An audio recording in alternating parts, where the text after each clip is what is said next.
Baik, Assalamualaikum warahmatullahi wabarakatuh. Kami dari kelompok 2 akan mempresentasikan tentang tugas kami dengan judul Analisis dan Penilaian Risiko Teknologi Informasi pada Bisnis Catering Makanan Sehat.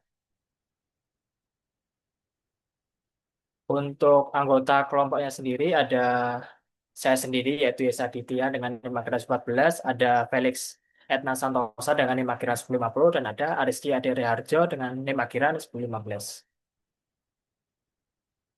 Selanjutnya merupakan latar belakang dari tugas kami. Yang pertama, industri catering makanan sehat berkembang pesat dan sangat bergantung pada manajemen operasional yang cepat, higienis, dan akurat. Sehingga resiko operasional maupun TI sangat berpengaruh terhadap kualitas layanan, termasuk kepuasan pelanggan juga dan keberlanjutan bisnis itu. Oleh karena itu, diperlukan juga proses identifikasi, analisis, dan mitigasi risiko untuk memastikan agar operasionalnya berjalan secara efisien dan aman. Selanjutnya merupakan tujuan dari kita melakukan tugas ini, yaitu yang pertama, mengidentifikasi resiko-resiko utama dalam operasi operasional catering. Yang kedua, menilai tingkat kemungkinan, likelihood, dan dampaknya. Yang ketiga, menentukan risk dan disinfeknya, dan lain sebagainya. Oke, langsung ke spreadsheet-nya saja,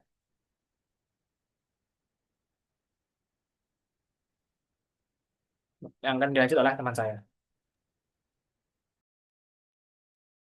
Baik, saya bakal melanjutkan.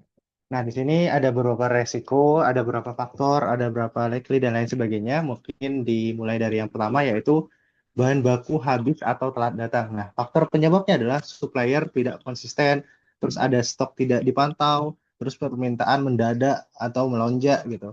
Terus di sini efeknya terhadap perusahaan yaitu produksi terhambat, terus reputasi menurun gitu.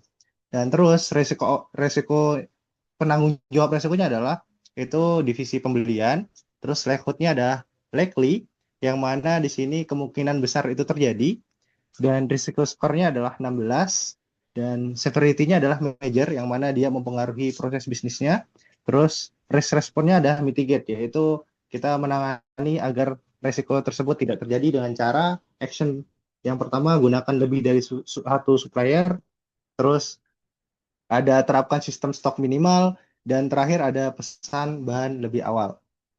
Nah, selanjutnya di nomor resiko yang kedua, di sini ada pelanggan keracunan makanan.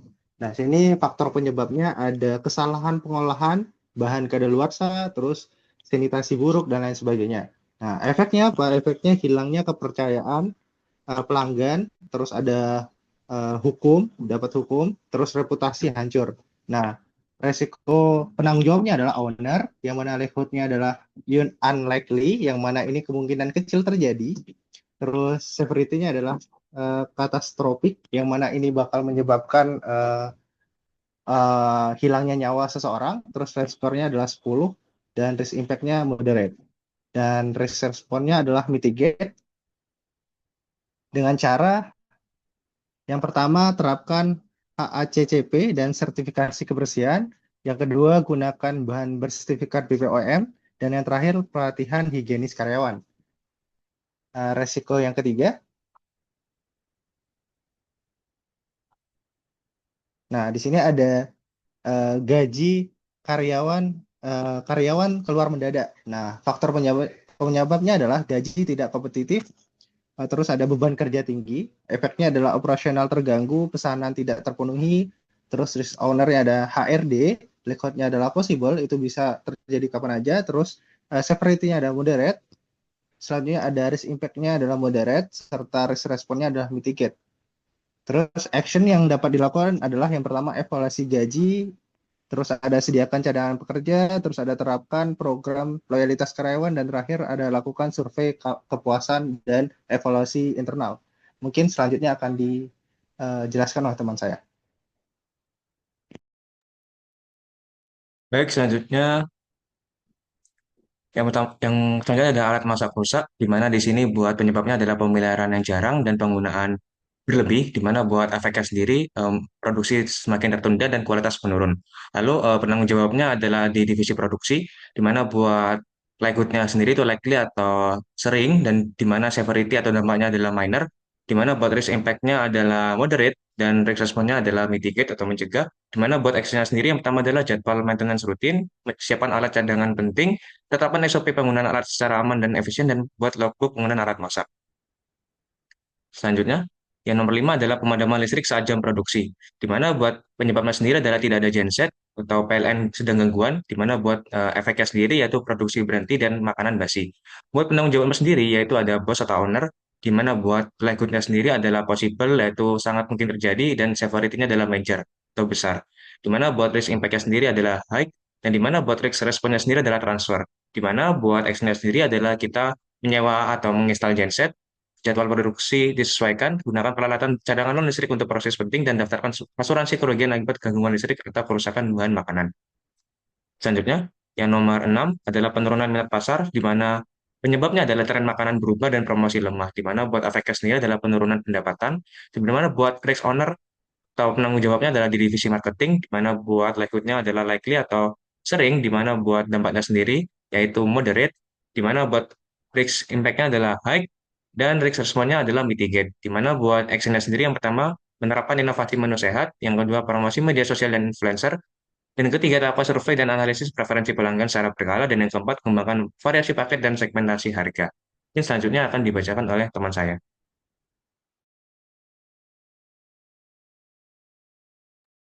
Baik, selanjutnya adalah kesalahan input pesanan yang dapat menyebabkan itu dikarenakan human error, sistem manual, dan juga efeknya mungkin bisa saja salah kirim dan juga pelanggan kecewa. Untuk list owner-nya merupakan admin, sedangkan likelihood-nya merupakan almost certain, jadi hampir bisa terjadi. Lalu untuk severity-nya minor dan risk score-nya itu 10 yang bisa didapat dari likelihood dikali severity. Selanjutnya untuk risk impact-nya moderate dan risk response-nya merupakan mitigate.